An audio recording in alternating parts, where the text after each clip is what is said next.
Hello students of class 10th। देखिए आज हम लोग जो आपका फिजिक्स में अगला चैप्टर है मानव नेत्र और तथा रंगों का इंद्रधनुष। ठीक है, इसके विषय में हम लोग पढ़ेंगे। ठीक, तो सबसे पहले जो चीज़ है मानव नेत्र के विषय में। देखिए मानव नेत्र के विषय में आप लोगों को हम वीडियो इस प्रकार से दे रहे हैं, ठीक, ताकि आपके सामने पूरी चीज़ें क्लियर हों। ठीक, तो वीडियो को लास्ट तक ज़रूर देखिएगा।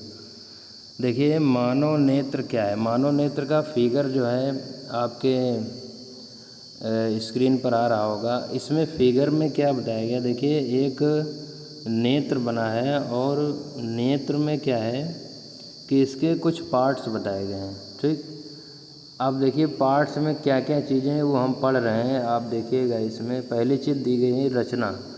रचना में क्या लिखा है, नेत्र का गोला बाहर से एक दृढ़ व अपारदर्शी श्वेत परत से ढका रहता है। ठीक है, जो गोला होता है वो बाहर से क्या होता है, एक दृढ़ व अपारदर्शी श्वेत परत, सफ़ेद परत से क्या होता है, ढका रहता है, जिसे दृढ़ पटल कहते हैं। देखिए आप फिगर में देखिए कहाँ पर दृढ़ पटल है, दिख रहा होगा आपको, दिख रहा है कि नहीं।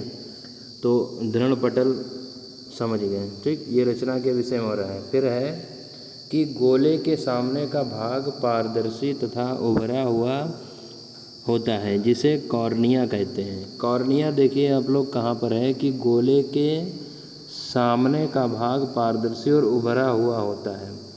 देखिए कॉर्निया यहाँ इधर होगा, आगे की तरफ देखेंगे आप लोग, वो कॉर्निया है। ठीक, फिर लिखा गया है कि नेत्र में प्रकाश इसी से होकर जाता है। देखिए कॉर्निया से ही प्रकाश अंदर की तरफ प्रवेश करता है। फिर है कॉर्निया के पीछे एक रंगीन अपारदर्शी झिल्ली का पर्दा होता है, जिसे आइरिस कहते हैं। देखिए आइरिस भी आपको उसी के नीचे दिख रहा होगा कि आइरिस क्या है कि एक रंगीन अपारदर्शी झिल्ली का पर्दा है। समझे कि नहीं। फिर पढ़ते हैं आगे, लिखा है कि इस पर्दे के बीच में एक छोटा सा छिद्र होता है। ठीक, छोटा सा छिद्र, जिसे पुतली अथवा नेत्र तारा कहते हैं। जिसे क्या कहते हैं, पुतली कहेंगे या नेत्र तारा कहेंगे। ठीक, अब देखिए पुतली की क्या विशेषता होती है, यह बतलाई गई है।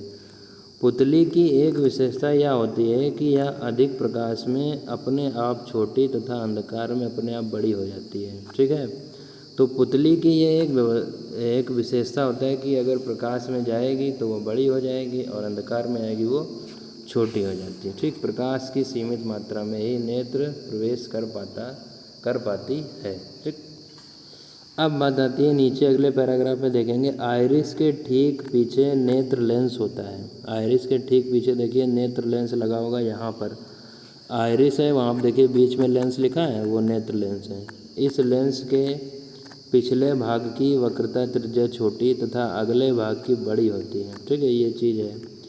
यह कई परतों से मिलकर बना होता है, जिनके अपूर्णांक बाहर से भीतर की ओर बढ़ते जाते हैं तथा माध्य अपूर्णांक लगभग 1.44 होता है। जो नेत्र लेंस होता है उसका माध्य अपूर्णांक जो होगा वो 1.44 होता है। ठीक, फिर है लेंस अपने स्थान पर मांसपेशियों के बीच टिका रहता है तथा इसमें फोकस दूरी के बदले क्षमता होती है। ठीक, ये सब चीज़ें बताई जा रही हैं। और देखिए अब आती है जलीय द्रव, जो अंदर भरा होता है द्रव, उसके बारे में।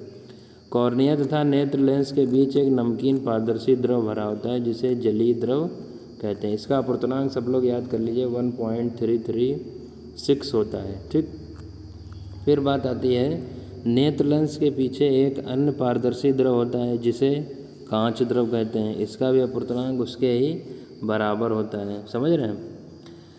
अगली चीज़ देखिए, अगले पैराग्राफ में लिखा है कि दृढ़ पटल के नीचे काले रंग की एक झिल्ली होती है, जिसे कोरोइड कहते हैं। नीचे देखिए कोरोइड होगी।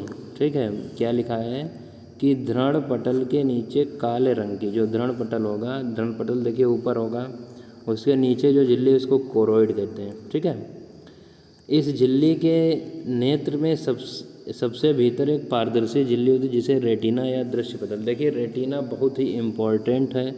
रेटिना पर ही हमारे आँख का प्रतिबिंब बनता है। ठीक, समझ रहे हैं कि नहीं। रेटिना आगे बहुत ही आप लोगों के लिए इम्पोर्टेंट हो, रेटिना को समझना। समझ रहे हैं कि नहीं। तो रेटिना ही एक ऐसा होता है जिस पर हमें प्रतिबिंब जो है फोकस होता है आँख का। यह प्रकाश सिराओं की एक फिल्म होती है।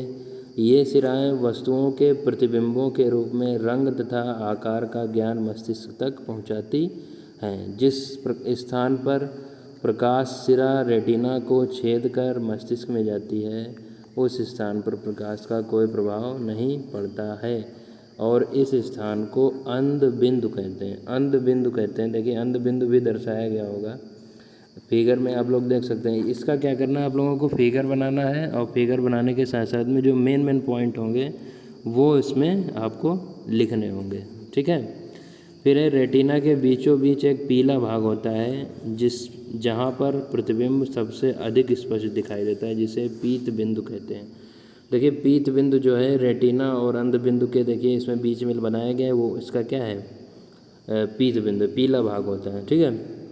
तो इतनी रचना के विषय में आप लोगों को लिखना है। ये सारी चीज़ें आप लोग लिखेंगे पूरा रचना, फिर बाकी के जो आगे होगा वो हम आप लोगों को वाइट बोर्ड पर बताएंगे, ठीक है। तब तक के लिए स्टडी करते रहिए।